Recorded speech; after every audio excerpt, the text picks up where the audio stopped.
My name is Reese DeForest, aka Reese International. We are at WERD Radio Studios in Atlanta, Georgia, the historic district. And we represent also the Madam C.J. Walker Museum.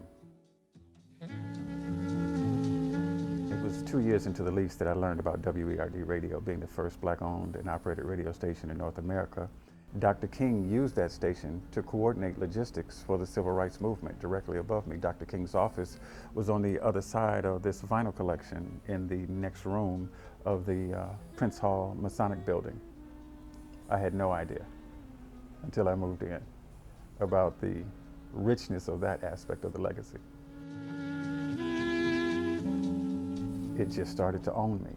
WERD was a very instrumental part of the fabric of Auburn Avenue in that it created a platform for artists who couldn't get airplay on white-owned stations.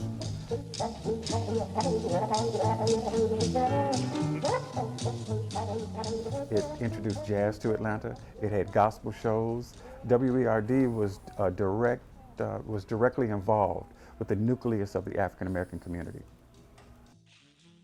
There are two aspects to the museum, the Walker side and the music side. So in terms of Madam C.J. Walker, knowing that Annie Turnbull Malone was the first African American female beauty pioneer and was a principal teacher to Madam C.J. Walker, knowing that these African American women became successful in an era where women couldn't vote, yet these women were successful. This space is sacred and it needs to be treated as such. And the responsibility hit me just like a sucker punch. I was like, as much fun as I'm having, this is a heavy responsibility. And I hadn't even perceived it that way.